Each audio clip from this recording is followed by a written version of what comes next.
Somewhere in the red clay hills of central Georgia, filed away in a county courthouse archive, there is a water-stained and barely legible plantation record that contains a single sentence no historian has ever fully explained. Do we go in? It reads, "No white man music has crossed the line of the Rue Caban since the incident of late summer 1857 music, and none shall be compelled to do so. 4 masters. 4 men who owned human beings, who broke apart families as easily as others. Music broke bread, who commanded hundreds of acres and dozens of lives without hesitation. Collectively, and in writing, 4 of them refused to approach one small cabin at the edge of a cotton field. That cabin belonged to a woman named Cora Rue, and what she had planted around it, what she had done in that soil and in that silence over the span of 18 months, shifted something fundamental on that land. The full story of what she cultivated, and why those men were afraid, has never been told. Until now. Before we continue with the story of Cora Rue and the Harlan Plantation, take a moment to subscribe to Liturgy of Fear and drop a comment telling us what state or city you're listening from. We want to know where in the world this story is finding you tonight. What happened on that Georgia plantation in 1857 did not begin with Cora. As most dark things do in that era, it began with something far more ordinary. Land, cotton, and the brutal machinery of men who believed they owned everything, including time itself. The Harlan Plantation sat roughly 11 miles southeast of Milledgeville, Georgia, out in Baldwin County, a region that, by the mid-1850s, had become almost entirely defined by the production of short-staple cotton.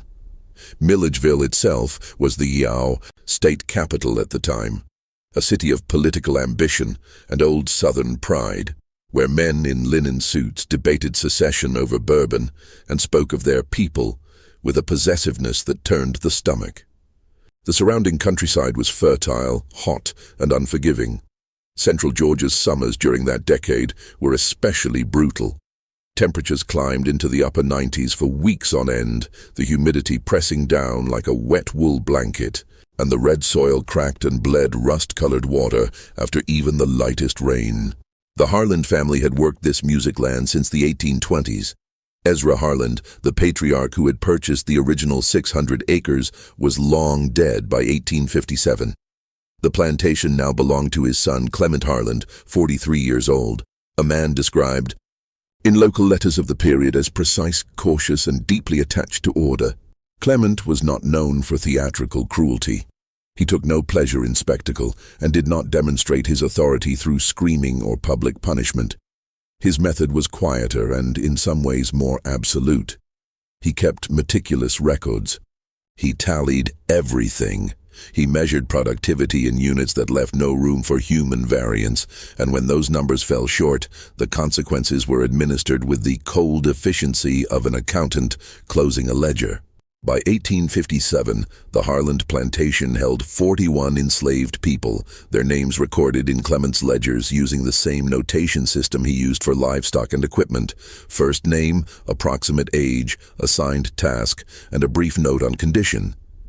The cabins where they lived were arranged in 2 rows behind the main house, a cluster of low-slung wooden structures facing each other across a narrow dirt lane.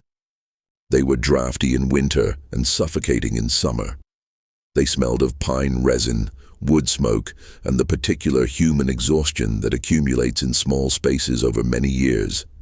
Cora Rue was listed in Clement's ledger as Cora, approximately 38, field and household condition sound.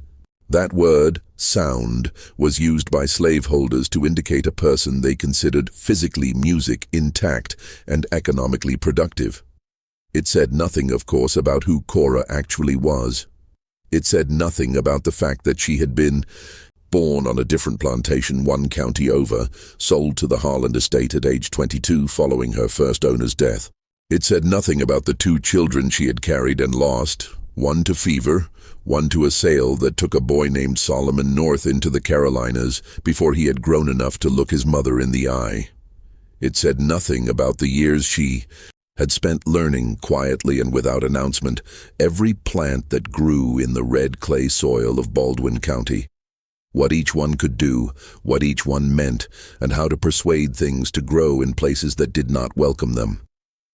The three other planters, whose names would eventually appear in that courthouse document, were neighbors and occasional associates of Clement Harland. Randolph Sutter owned the property immediately to the east, a man in his mid-50s with a reputation for a short temper and a long memory.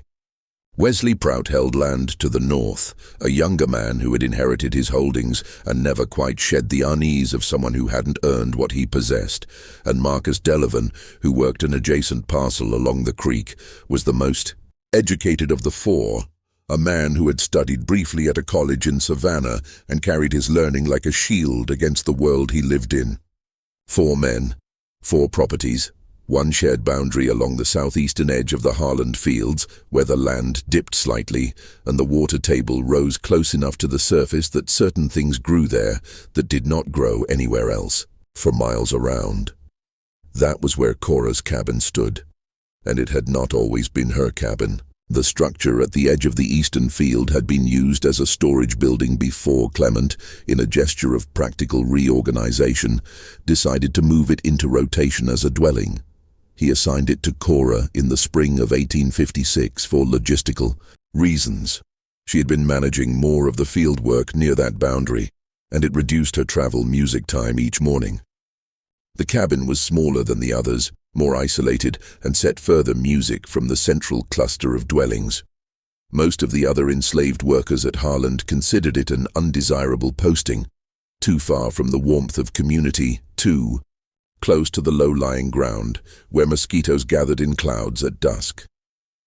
Cora accepted the assignment without visible reaction. She moved her few belongings into the structure in a single afternoon and spent the first night there alone. No one paid much attention to what she did with the ground around it, not at first.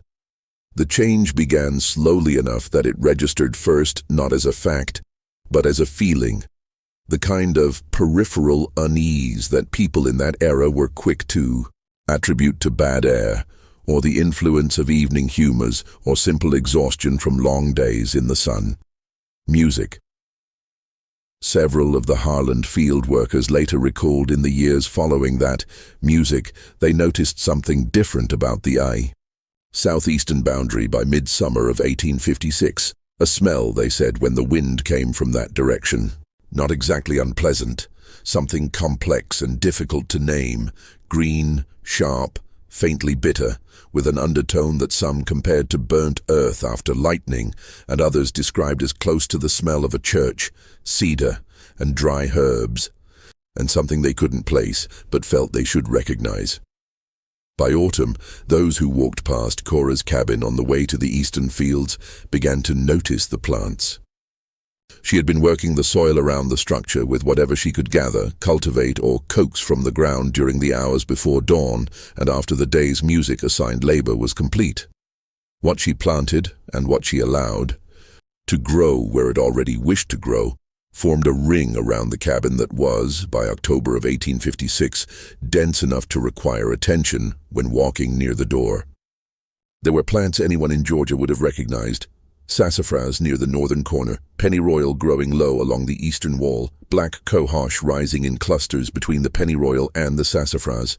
A thick growth of what the older field workers called crow's foot ran along the south-facing side, and along the path to the door, she-music had placed rows of something none of them could name, a dark-leafed plant with small white flowers that bloomed only at dusk and closed before sunrise, its roots going down into the clay in a way that made the soil around it look almost deliberately disturbed, as though something beneath the surface were responding. She also grew tobacco, not the plantation's commercial crop, but a wild, ungrafted variety she had cultivated from seeds obtained through channels that no one asked about directly and no one thought wise to investigate. This tobacco grew low and dense, its leaves broader and darker than the commercial strains, curling at the edges in a way that suggested age or stress or something in the soil that the plant was negotiating with. The woman who first brought this accumulation to Clement Harlan's attention was not a field worker. She was Theodora Prout, wife of the neighboring planter Wesley Prout, who had stopped her carriage along the Boundary Road one afternoon in late October and found herself staring at the perimeter of Cora's garden with an expression that the driver who accompanied her would later describe haltingly as something between fascination and revulsion. Theodora prided herself on knowing plants. She kept a formal garden at the Prout house, maintained a small physic garden of medicinal herbs, and had studied several texts on botanical remedies that were fashionable among educated women of her class. She recognized some of what she saw, enough to ask questions. She sent a note to Clement Harlan that evening. The note was brief and did not fully explain itself, which in retrospect may have been more alarming than any direct statement would have been. It read, "Mr. Harlan, I observed today the garden of the woman you have stationed at your eastern boundary. I believe you should examine what is growing there before the season changes. Some of what I saw I could not name. Some of what I could name I would rather not. Put to paper. I remain as ever your neighbor in good faith." Clement Harlan Music walked to the eastern boundary the following morning. He later recorded the visit in his ledger. The only personal observation he, Music, committed to writing among his otherwise purely numerical entries were these words: "Visited the Rue Cabin. Found extensive and unusual cultivation around the structure. Asked Cora about the nature of the plants. She was cooperative in manner and answered that she grew what was useful to her for cooking and medicine. She could not be faulted directly. The garden is in no way impeding the field work. I will observe further." That phrase, "I will observe further," suggested that Clement had seen something he could not immediately categorize, and that his instinct, in the absence of a clear category, was to wait. He was a man of systems, and systems required data before they permitted conclusions.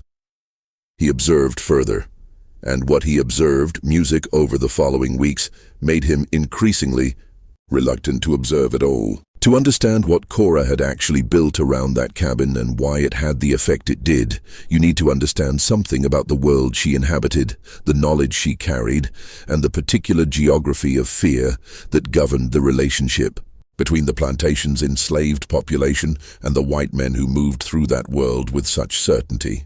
Cora had grown up on a plantation in Putnam County, one county west, under the ownership of a man named Peregrine Slade, a figure who appears in surviving records as a minor planter, not particularly prosperous or notable.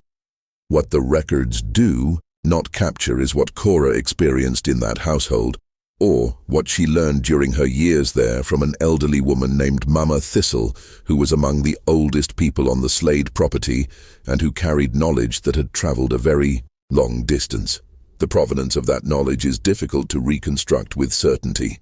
The enslaved population of the Deep South in the antebellum period included individuals and families whose roots traced back to West African traditions, Yoruba, Dahomeyan, Fon, that placed enormous importance on botanical knowledge, on the uses of plants not only as medicines but as spiritual markers, as communication between realms of meaning that Western European frameworks had no vocabulary to describe. This knowledge had survived the Middle Passage in fragments. It had adapted and hybridized with indigenous American plant knowledge and with the folk medicine traditions of poor white communities who shared geographic space with the enslaved. By the mid-19th century, it had become something neither purely African nor purely American, but entirely its own, a living system of understanding that practitioners kept hidden from the men who owned them for obvious and urgent reasons. Mama Thistle, by all accounts that can be reconstructed from later oral histories recorded in the area, had been a practitioner of what the people around her called simply the work. The specifics of her knowledge, what she grew, what she prepared, what she could determine from a plant's behavior in certain soils, were things she passed on selectively. And she passed a great deal of it to Cora during the years they lived together on the Slade property. When Cora was sold and moved to the Harlan Plantation in 1834, She carried that knowledge with her. She spent more than 20 years at Harland, watching, learning the local flora, understanding what the red clay of Baldwin County could sustain, and waiting. She had not been passive during those 20 years. She had helped women through difficult labors. She had eased the suffering of children with fevers. She had provided remedies for toothache, wound infection, and the particular ailments that come from long years of outdoor labor in extreme heat. These services were rendered quietly, and they gave her a standing in the community of the Harland enslaved that had nothing to do with Clement's ledger. She was not feared by the people she helped. She was trusted, which is a different thing entirely. Music. What she had built around her cabin was not, in the practical botanical music sense, a threat to anyone's physical safety. The plants she cultivated were mostly medicinal. Pennyroyal was widely used as a digestive and a fever remedy, sassafras as a blood purifier, black cohosh for the particular complaints, music of women. These were plants that any knowledgeable person in Music, Georgia in 1857 might have grown, without comment. The wild tobacco served purposes both practical music and ritual. The unnamed dusk-flowering plants, which later accounts suggest may have been a variety of Jimson weed cultivated from seeds she had modified through selective planting over multiple seasons, were more ambiguous in their uses. And the ambiguity was intentional, because what Cora had understood with a clarity born from decades of observation was this: she could not prevent what men like Clement Harland did with their power. She could not stop the sales, the separations, the endless extraction of labor from exhausted bodies. She could not undo what had been done to Solomon. She could not protect everyone, but she could build something around herself that those men did not understand. And in that gap between what they knew and what she knew, she could create a space that was, in the most fundamental sense, her own, a space that music operated according to rules they had not written. The garden was not a weapon. Music. It was a boundary. And it communicated to anyone who knew how to read music plants, something that the era's laws and customs made impossible to state directly. By the spring of 1857, word about Cora's garden had spread among the enslaved population of the neighboring plantations in a way that had no equivalent among the white planters around her, the field workers who passed the boundary on shared labor. Arrangements brought descriptions back to the Sutter, Prout, and Delavan properties. Women who came to Cora for help with their children or their own bodies saw the garden and understood, in different degrees and different languages, what it represented. A few of them began asking what they could do, what they could plant, what they could learn. Cora taught carefully and selectively as Mama Music Thistle had taught her. Clement noticed the increased traffic at his eastern boundary. He noted it in his ledger. He did not fully understand what he was noting. And then came the summer of 1857 and the incident that would eventually find its way into a courthouse document in Baldwin County. The summer of 1857 was the driest in the region in more than a decade. By June, the creeks had dropped to half their normal levels, and the cotton in the central fields was showing signs of stress, the leaves curling inward at the edges during the hottest part of the day, a defensive response to moisture loss that Clement watched with the tight-jawed expression of a man calculating losses in real time. The neighboring planters were suffering similarly. Randolph Sutter had lost a section of his eastern field to what he believed was a fungal blight. Wesley, Prout's well had gone brackish. Marcus Delavan, who had more capital to draw on, was purchasing water rights from a creek property 2 miles north and having it hauled by wagon. On the Harland eastern fields, however, the fields that bordered Cora's cabin, production was confounding expectation. The workers who tended that section reported that the soil there felt different, cooler, more yielding, retaining moisture in a way the central fields did not. The cotton nearest the cabin boundary was, by midsummer, the healthiest on the property. Clement recorded this observation with a note that tried to find a rational explanation. Proximity to the water table, a natural depression in the terrain that collected dew. But the explanation felt insufficient even to him. The difference was too consistent, too localized. Then one of the field hands, a man named Tobias Edo, who had been assigned to the eastern boundary since early spring, came to Clement with a report that did not go into the ledger at all. Tobias said, with the careful neutrality of a man accustomed to navigating information carefully, that he had observed something on the nights of the new moon. He said that Cora came out of her cabin after midnight when the heat had barely dropped and walked the perimeter of the garden. She carried nothing in her hands that he could see, but she spoke while she walked. Not loudly, not in any way that would carry to the main house. After completing the circuit, she knelt at specific points among the plants and stayed there for a time. Tobias said he had not been able to hear what she said. He said he had not tried to hear what she said.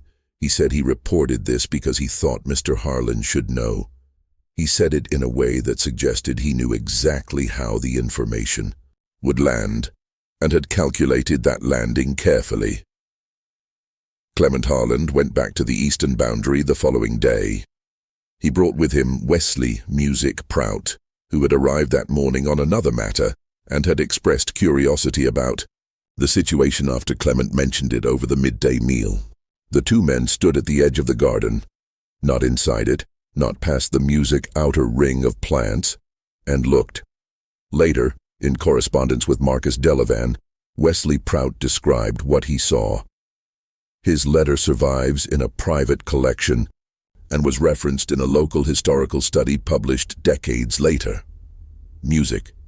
He wrote that the garden was denser than I had been led to expect, even arranged in a pattern that I could not entirely attribute to accident or convenience. He wrote that the smell was insistent and difficult to locate, present in the nose before one has registered approaching the place. He wrote that he felt an unwillingness to step inside it that I found difficult to explain to Harlan, and which I attributed at the time to the heat, though the heat was no worse there than in the road. He wrote that Cora was seated outside her cabin door during their observation and watched them with an expression he described only as quiet. That word, quiet, appears in multiple accounts from white observers of that period when they attempted to describe Cora Rue. It was not a comfortable word for them. In the taxonomy of observation available to white men of the antebellum South, even an enslaved woman was supposed to be readable, deferential, anxious, eager to please, or, if resistant, visibly so in ways that could be named and punished. Quiet implied something else. It implied a person looking at you from a place you could not access and choosing carefully what to show you. Clement asked Cora, in front of Prout, to explain the garden. She did so in terms that were entirely reasonable. She named the plants. She recognized that he would recognize. She described the medicinal uses. She spoke of using the herbs to treat the minor ailments of the other workers, a service that Clement had tacitly permitted for years, because it reduced his expenses on the occasional physician. She was cooperative. She was clear. She answered every question he actually asked. He could not find grounds to object. He could not find grounds to order her to remove it. The garden was not interfering with her work. It was not on any land he needed. Music. If anything, it was producing a beneficial effect on the adjacent cotton fields. There was nothing he could point to. He and Prout walked back to the main house in silence. That night, Clement sat with his ledger for an unusually long time without writing anything. By August of 1857, the situation had become a topic of active conversation among the 4 neighboring planters, and the conversation had taken on a quality that none of them, in private, would have been entirely comfortable acknowledging. They were afraid. Not of anything they could name, not of anything they could document or justify, but the fear was There, in the way they spoke about the eastern boundary, circuitous, a little too careful, returning to the subject and then retreating from it when they got too close to what they actually meant. Randolph Sutter was the most direct of the four in his private communications. He had visited the Harland property in early August, ostensibly to discuss a shared drainage concern, and had made a point of walking the boundary road. In a letter to his brother in Macon, written shortly afterward, a letter that survives in the Sutter family papers, now held at a Georgia historical repository, he wrote, "Harland has a problem he does not know how to name, which is the worst kind of problem for a man of his disposition. The woman at the Easton cabin has made something there that I have seen only in incomplete form before, and which I could not describe music to you even if I wished to. I will say only that it is not nothing, and that it has an audience among the other people on that property that Harland has entirely failed to appreciate." That phrase, an audience among the other people on that property, was the observation that Sutter, for all his bluntness, music did not push further. Because what was happening at the Harland Plantation by August of 1857 was not simply a woman gardening at the edge of a field. It was something more distributed, more social, more networked than the planters had frameworks to understand. The women from the neighboring properties who came to Cora for assistance, for medicine, for counsel, for the particular kind of help that women with no legal rights and no institutional protection sought from someone who had knowledge they needed, brought things with them, seeds sometimes, and information, small objects gathered from particular places, and they left with things, dried herbs wrapped in cloth, instructions whispered at the door, recommendations for what to plant and where, and something harder to measure but consistently reported across multiple later accounts, a changed expression, a different bearing, as though the visit had reminded them of something they had known and been made to forget. Several overseers on the neighboring properties noticed this change in the women who made those visits. They noted it in the same way they noticed anything that fell outside established behavioral patterns, with suspicion and a tentative investigation that consistently failed to find anything actionable. The women returned from the Harland boundary with nothing that could be confiscated, and they had done nothing that could be punished under the rules as written. But something was moving. Something was passing along that network of visits and whispered conversations, and it was moving away from the planters' knowledge and further into a register they couldn't read. Marcus Delavan, the most educated of the four, became the most vocal about his unease. In late August, he visited Clement Harland without prior notice, and asked directly whether Clement had consulted anyone about the garden, a physician, a minister, someone with botanical expertise. Clement said he had not. Delavan said he thought this was an error. He said that the situation at the eastern boundary was having an effect on the behavior of the people on the neighboring properties that he could not entirely quantify, but was confident was real. And he used the word influence. He said it carefully, and then said it again. Clement listened. He was not a man who responded easily to vagueness. He asked Delavan to be specific. Delavan was quiet for a moment. Then he said, "The women who go there come back changed. Not disobedient, nothing you could discipline. Music changed. Like they've remembered something, and the ones who haven't gone yet, they're asking. I've had 2 women on my property ask my overseer in the last week for permission to visit a sick relation at Harland. And there is no sick relation. They want to see the garden." Clement Harland sat with this. Then he said he would speak to Cora. He went to the eastern boundary the following morning. He stood outside the garden's perimeter, a fact that he did not, in the ledger entry he wrote that evening, acknowledge directly, but that is implied by the geography of his description. Music. He called for Cora to come out. She did. He told her that he was hearing concerns from the neighboring planters about the number of women visiting the property from outside. He told her that he would need to restrict those visits. He said it was a question of order. Cora looked at him. She said she understood. She said she would receive no visitors who did not have his permission. She said it without resistance, without visible emotion. Quietly. Clement walked back to the house. He felt that the conversation had resolved something. He spent most of the following week suspecting that it had not. He was correct. Because what none of the four planters had understood, what their framework of property and control had made nearly impossible for them to understand, was that Cora's influence did not require visits to the garden. It had already traveled.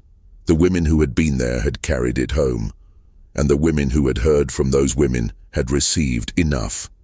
The garden was not the source. It was the symbol. The knowledge was already distributed. In the third week of August, 3 things happened within the space of 4 days that crystallized the fear that had been building all summer into something that could no longer be dismissed as discomfort. First, at the Sutter property, a woman named Hetty, who had visited the Harlan boundary twice in the spring, was found by the overseer to have planted something along the eastern wall of the Sutter cabin row, a low, dense growth of herbs that he could not identify. He ordered it pulled up. Hetty complied. The plants were gone by morning. By the following week, they had been replanted in 2 different locations, in spaces harder to observe, supplemented with seeds that appeared to have arrived from elsewhere. Second, at the Prout property. Wesley Prout discovered that 3 of the women on his property had been meeting before dawn near the tree line for at least 2 weeks. They were doing nothing he could clearly articulate as threatening. They were talking. He could hear their voices but not their words. When he approached, they separated and returned to their assigned quarters without incident. His overseer reported that when questioned, each woman gave a different and entirely mundane account of why she had been awake before sunrise.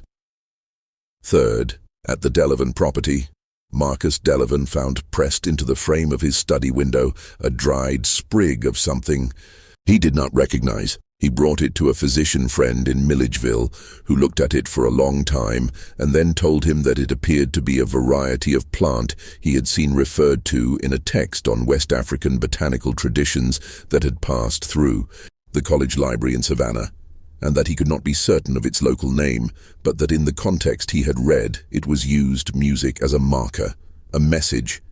The message, as near as he could determine from the text, was something like, "I know where you live." Delavan went to Clement Harlan that afternoon. He brought Sutter and Prout with him. The 4 men sat music in Clement's study and had a conversation that does not appear in any of their personal writings in full, only in fragments in the courthouse document, and in the careful half-statements that survive in correspondence from the weeks following. What they agreed on at the end of that conversation was this: they would not go to the eastern boundary cabin. Not collectively, not individually, not to confront music, not to investigate, not for any purpose that required them to enter the space Cora had made. The document they eventually filed, an unusual step, a semi-formal declaration between neighbors intended to establish a shared position on a matter of shared concern, reflected this agreement. In the anodyne language of men who needed a legal veneer over something they could not fully explain, it stated that the cabin in question was outside the boundaries of reasonable expectation for productive oversight, and that no party to the agreement would be compelled by the others to enter or approach it. They had, in effect, acknowledged a boundary. They had put it music in writing. In legal language, they had done the one thing they had never intended to do. They had recognized with their signatures that there was a space on that land that they did not control. To understand what those 4 men were actually afraid of, you have to separate the layers, because there were several, and they operated simultaneously. The first layer was practical and had nothing to do with the garden's plants or their arrangement. Cora had knowledge, real, applied, verifiable knowledge about what grew in that soil and what it could do. The plant preparations she made were medically effective in the ways that pre-pharmaceutical botanical medicine was often genuinely effective. Pennyroyal as an emmenagogue, black cohosh as a uterine regulator, various preparations as antimicrobials, or analgesics. The women who came to her came for real reasons and left with remedies that worked. This gave her a position of authority and trust within the networked community of enslaved women across those 4 properties that no overseer, no ledger, no system of observation could fully map or contain. The planters could not surveil that network because they had no access to it and no language for it. What they saw as inexplicable influence was, in part and simply, competence in a domain they had systematically excluded themselves from understanding. The second layer was the botanical signaling, the garden itself as a form of communication. Plants have been used as markers of meaning across many cultures. In the community that Cora belonged to, certain arrangements carried messages that were legible to those who had been taught to read them and entirely opaque to those who had not. What Theodora Prout had recognized and been unable to put to paper, what Marcus Delavan's music physician friend had identified as a marker, these were elements of a botanical vocabulary, a system of music meaning embedded in living things. When Cora planted certain combinations in certain arrangements, she was not only growing medicine, she was music-making statements about sovereignty, about knowledge, about the location and nature of the space she had made. The men could not read those statements, but they could feel the fact of their illegibility. And that feeling was, for men whose entire social position depended on the belief that they were the ones who defined reality, deeply and specifically threatening. The third layer was the most human and the most devastating: the mirror. What Cora had built over music 18 months was a space that functioned as evidence that the system those 4 men maintained was not total, not complete, not as absolute as its architects required it to be. Every woman who visited the garden and returned changed was evidence. Every replanted herb at the Sutter cabin wall was evidence. Every pre-dawn meeting at the Prout tree line was evidence. Every dried sprig pressed into a window frame was evidence. Not of supernatural power, not of anything that could not be explained by human intelligence, human knowledge, music, and the extraordinary persistence of human meaning in conditions designed to eradicate it, but evidence, undeniably, that the system had a border, a place where it stopped, and that a woman in a small cabin at the edge of a cotton field had found it and was standing at it and had been standing there for a long time. The fear was not of Cora's plants. It was of what her plants represented. That the boundary she had drawn was real, that the knowledge she held was real, that the community she served was real and connected and not contained, that 41 people, and then more still, across 4 properties, were living within the planter's world, but outside it in some fundamental way, in a dimension of relationship and knowledge and meaning that the ledgers could not capture, because the ledgers had not been designed to look there. That was what made 4 men refuse in writing to cross the line, not the plants, the truth the plants were pointing to. In September of 1857, Clement Harland made one more entry in his ledger about the eastern boundary. It read, "The Rue cabin and its surroundings remain unchanged. Work productivity in the adjacent fields continues above expectation. No further incidents have been reported from the perimeter. The matter is considered closed for purposes of this record." The matter was not closed. The matter had merely become too large for the ledger. And the years that followed the summer of 1857 did not bring resolution in any tidy sense. History rarely performs that particular mercy.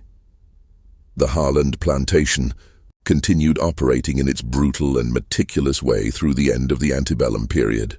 Music, Clement's ledgers from 1858 and 1859 show no further direct reference to Cora Rue beyond the standard notations of name, task, and condition. She continued to live in the eastern cabin. She continued to tend her garden. She continued to receive, in whatever quiet way was available, the women who found their way to her through the networks that existed beneath the planter's observation.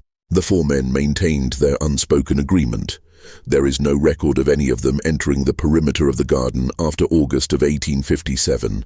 Sutter, in a letter to his brother the following spring, mentioned that he had resolved the matter at the Harland boundary to his satisfaction, without specifying what that resolution consisted of. It was the language of a man closing a subject he no longer wished to examine. Randolph Sutter died of a stroke in 1860. Wesley Prout sold his property in the early months of the war and relocated north. Marcus Delavan attempted to sustain his operation through the war years and failed. The property was sold at auction in 1866. Clement Harland survived the war and the loss of the plantation system that had structured music his entire adult life, and died in 1871 in reduced circumstances. His ledgers passed through several hands before portions of them were acquired by a county archive where they sit today, meticulous and cold, recording the dimensions of a world that has gone. What happened to Cora Rue after emancipation is not recorded in any document that has been located. This is not unusual. The records kept by white men of the period tracked enslaved people as property. Once that legal category dissolved, the record-keeping dissolved with it. She was approximately 42 years old in 1863 when the Emancipation Proclamation took effect in the Confederate States. What she did with the years that followed, where she went, whether she found Solomon or learned what had become of him, these things are not known. But the garden music was still there in 1866. A Union survey team moving through Baldwin County to assess agricultural conditions after the war noted in their report the presence of unusual and extensive botanical cultivation around a small outbuilding on the eastern boundary of the former Harlan property. The surveyor who wrote the entry did not elaborate. He marked it on his map with a notation, music, that translates essentially to C note. No note was ever found to correspond to it. The courthouse document, the semi-formal agreement between four planters to leave one woman's space undisturbed, survived because courthouse documents were maintained with a bureaucratic thoroughness that outlasted the system they served. It was filed in a general property record section, not flagged. As unusual, it sat there for many decades before being identified by a local researcher, Music, who was trying to understand an anomalous reference in the Sutter family papers. Even then, its significance was not fully appreciated.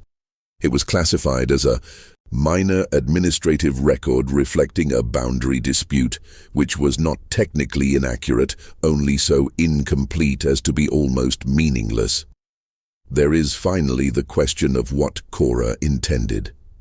The answer cannot be known with certainty, because Cora Rue left no written record. Music. She lived in a world that had made her literacy a crime, and her knowledge, music, invisible. What she thought, what she planned, what she hoped for, these things exist only in the effects she produced. In the document filed by four frightened men, in the changed expressions of women returning from her door, in the pre-dawn meetings at tree lines, in a dried plant pressed against a study window in the dark.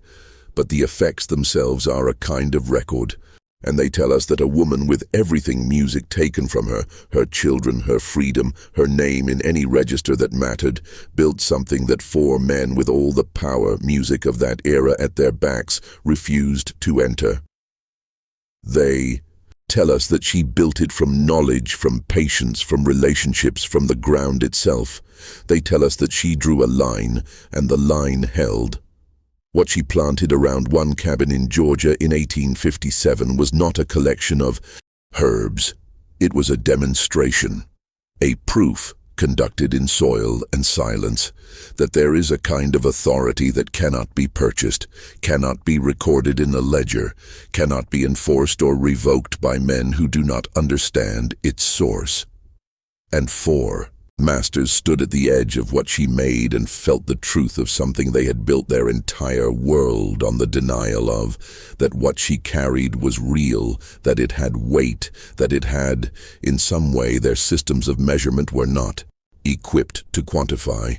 1. They refused to cross the line because crossing it would have required them to admit, at least to themselves, that it was there. And if it was there, if one woman in one cabin at the edge of one cotton field had drawn a boundary that could not be erased, then the whole architecture of what they had built began to tremble at its foundations. They signed their names to a document that said, "We will not go near it."